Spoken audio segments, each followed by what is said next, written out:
नमस्कार, मेरा नाम खुशबू श्रीवास्तव है। मैंने जामिया हमदर्द विश्वविद्यालय से बीसीए और टीचर्स ट्रेनिंग कोर्स में बीटीसी किया हुआ है। मेरा शिक्षा के क्षेत्र में 3 वर्षों का अनुभव है। मैं जिला गोंडा से हूँ।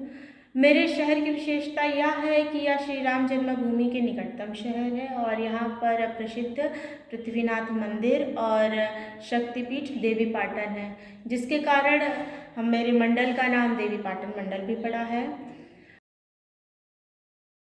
मैं प्राथमिक विद्यालय बहलोलपुर शिक्षा क्षेत्र झंझरी जिला गोंडा में सहायक अध्यापिका के पद पर कार्यरत हूँ। मेरे विद्यालय में 104 छात्राओं का नामांकन है, जिसमें सभी छात्र छात्राएं ग्रामीण परिवेश के हैं। मेरे विद्यालय में मेरी कक्षा में जब मैं अपने बच्चों को पढ़ाती हूँ तो सबसे ज़्यादा समस्या मुझे अंग्रेजी विषय पढ़ाने में आती है। उसमें बच्चे वर्ड फॉर्मेशन नहीं कर पाते हैं।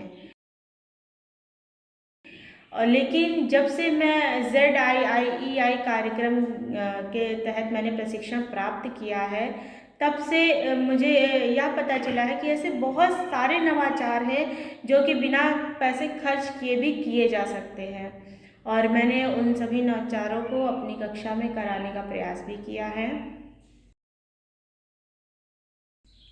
इनोवेटिव पाठशाला पाठ्यक्रम में प्रशिक्षण से मुझे अपने विभिन्न विषयों में गतिविधि के आधार पर बच्चों को सिखाने का अवसर प्राप्त हुआ है। मैंने सीखा कि अनुभव आधारित शिक्षण में बच्चों को प्रतिभाग करना अत्यंत आवश्यक है, जो कि यह एक बहुत ही महत्वपूर्ण बिंदु है हमारी कक्षा के लिए। प्रशिक्षण से मुझे बहुत फ़ायदा मिला है। मेरे दिमाग में जो गतिविधियां चल रही थी उसको मैंने बच्चों के साथ क्रियान्वित करने का प्रयास भी किया है।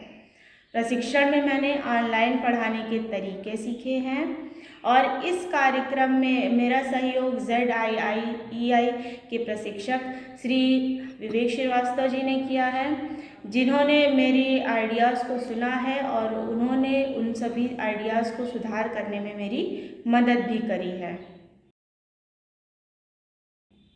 मैंने समस्याओं के समाधान के लिए बच्चों को ऑनलाइन वीडियोस और गतिविधि रोल प्ले के माध्यम से बताने का प्रयास किया है, जिससे पहले की अपेक्षा जो अब बच्चों के फीडबैक आ रहे हैं उसमें काफ़ी अंतर आ रहा है।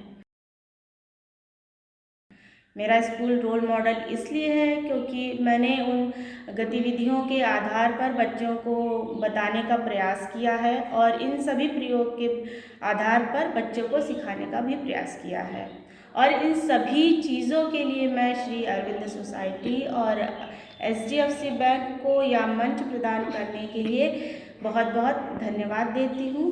नमस्कार।